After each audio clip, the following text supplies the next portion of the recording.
Studies have shown that it takes on average about 23 minutes to get back on track after being distracted. Approximately 60% of people have reported getting distracted by social media during work or at their education. And we all understand that distraction is so directly connected to being focused or losing focus. Let's address distraction in this video and get rid of it as much as possible. I have applied few of these steps which I'm sharing with you in this video, and this has really worked well for me, and I'd like to share my experience with you. So here it goes. The first thing that came into my notice was this Ali Abdal's video where he was talking about this thing called having a purpose. So if we do not have a purpose, then how will we figure out what needs to be done? So first thing is totally focus and take your time and figure out what is the purpose of your life. What is your purpose, the goal purpose of whatever intentions that you have, what you want to achieve. So figure out your purpose, because that will be the strongest point that will bind you and to give you focus around what you need to work on. It has to be something really on a higher level. For example, if you want to attain fitness and you want to have that certain type of a physique, then there are lots of lifestyle changes that you need to do. So that becomes a bigger goal. And based on that, you work things around and you work on your diet, to your exercise, to your lifestyle, to your sleep and everything, right? So create a purpose for yourself and then you'll get the focus. The problem is we do not have a purpose and then we don't have any focus. We get into this trap of following what is cool. We need to figure out our own purpose, and that will happen only when you figure out what are your strengths, what you can offer. I'm talking about Ikigai, but what are your strengths, what you can offer, what you can make money out of, and what the world really needs. So figure something out which you have been doing or you want to do, which you can do for years and years and years. And then you still don't get bored. So figure that thing out and do not work for money. Well, I'm getting a little out of the context again, but getting back to the point is to figure out a purpose. And that should be something around you, your personality. You'll be shocked to know that out of 8 hours of work day, mostly people are productive not more than 3 to 4 hours entirely. So what happens to the other 4 hours? Well, you can assess and maybe comment in the comment section below as to what you feel, where you all get distracted, and what is the kind of productivity number of hours that we spent. Most of it goes on meeting up, catching up, having coffee breaks or smoke breaks and all those. And when you get back to some work, there's another colleague who walks in and wants to discuss something with you, which is extremely important for that discussion. And then finally, you end up with an incomplete day where you have hardly finished anything. This practice is something that everybody can do right away, is to close all the notifications on your phone. And I was thinking about a project that how should I go about it. It's a project which I was working on. While I was thinking of it, I did not know when did I reach to an Instagram reel or someone else's post. And I had no idea. 30 seconds के बाद मुझे realize होता है कि I was thinking of something else and how did I reach here? So ये काफी often मेरे साथ होने लग गया था. And then I realized something is taking over my brain, and my consciousness. So मैंने उसको deactivate कर दिया, because I know I'm getting a lot of informations from the other applications, right? I work in an ad agency, into a production house, so definitely I need these informations from all these applications. But this cannot take over. मेरे पे अपना जिम्मा नहीं ये लोग रख सकते, is what I realized. Mental health. मैं इस बारे में सोच रही हूँ, मुझे उस चीज़ की informations मिल रही है. Algorithm is suggesting me things. It was all like bang my head. तो मैंने क्या किया? मैंने इसको deactivate कर दिया. I know it's temporary loss है मेरे लिए, but I'm working on it कि मैं और मेरे को अगर information चाहिए, then I have other applications.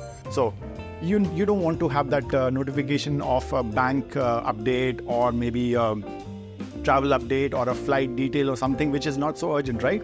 But while we are in the middle of some deep focus and then all of a sudden the phone has a notification, we just get distracted, and then it takes a lot of time for us to get back to our focus as well. So we lose a lot of time. We don't realize that. Switch off all your notifications, and I would suggest that you keep your phone aside, or you just turn your phone around, or keep your phone on silent, which I personally practice all the time. The very first and the strongest step to fighting distraction is being aware about it. Are you aware that you're now getting distracted? Are you aware about the moment you're getting distracted, or maybe after a few moments? Are you aware about that, or are you just falling into the trap of distraction and maybe later after hours you realize that you went out of focus and you changed topic and you got into something else? If you're not aware, then what you can do is start by reflecting about the entire day. There's a myth that everybody believes in, including me, is multitasking is the thing, right? But the problem is multitasking actually leads to nothing, and that is something that I've realized from my life's own experiences.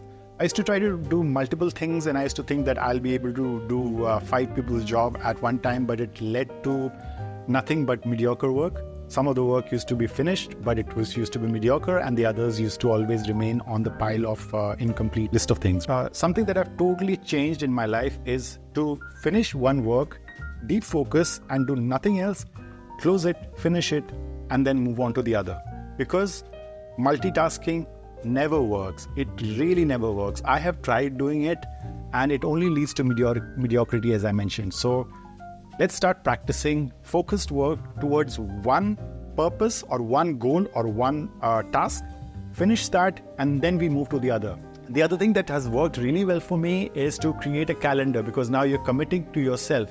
So I create this practice of Google Calendar where I assign some timeline for some sort of work. The problem is we don't really measure our work, and then sometimes a 30-minute work will take 2 hours or 3 hours, and it'll waste a lot of time where we could even finish that work in 30 minutes and then just relax and do nothing as well. But at least it would be more conscious, right? So if we don't have a track of time on things that we are doing, we'll also not get the time to rest, because rest is as important. So assign your timings, create a calendar, and you don't have to really religiously follow it 100%. Sometimes you will have some other work piling onto the other. Sometimes there will be an last moment urgent work coming in. That's okay. But at least you've created a structure, and that structure, even if you follow it for 60%, 70% of it, it's more than good enough, because at least it is giving you a sense of your day. I mean, I'm talking about Google Calendar. You can have any sort of calendar or a to-do list, but creating a to-do list is going to help you stack your work for the day. And prioritizing what you need to do, I will suggest that keep only 2 or 3 tasks for the entire day. It's better to finish 3 good important tasks for the day and feel happy about it and get good sleep about it, rather than trying to do 10 multiple things and then not able to finish anything at all, and then it piles on for the next week, right? To have a sense of control about yourself is where creativity thrives. Something that I always check on with my students about what they are doing in their personal life is the sleeping habit or their entire lifestyle. And I always like to check on our sleeping habits. Are we sleeping enough? Are we sleeping on time? Something that is important is to be aware about our circadian rhythm. So what time do we sleep? How many hours do we sleep? Because that is when the body needs the rest and the energy to get back for the next day. As I mentioned earlier in some of my videos, is your sleep actually decides how your next day is going to be. And if you think that you're going to sleep less and have that hustle culture of working 16 to 18 hours, my friend, you're in trouble. Your health is going to go down the drain, and then all you'll be doing is spending all your money, everything in hospital bills and all. So let's not get there. Even if you're young, if you think that you're in your 20s, everything is fine, I'm sorry. There are lots of problems happening to lots of people in 20s as well, where so I don't want you to get into that trap. So keep your sleep intact. At least have 7 to 8 hours of sleep.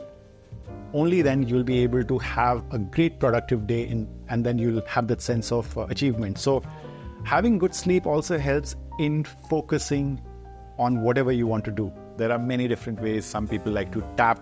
Some people like to just take a quick break and then get back to something. It's your choice, but then I'd really love to know how you fight distraction. Maybe you can just write it in the comment section below, and maybe we can cover that as a separate topic. I look forward to that. Well, if you feel that this video has helped you in any certain way, I'd love to hear it. Please write in the comment section below, and give this video a like if you really liked it, and follow the channel if you liked, right? So with that, I'll see you in the next video. See you.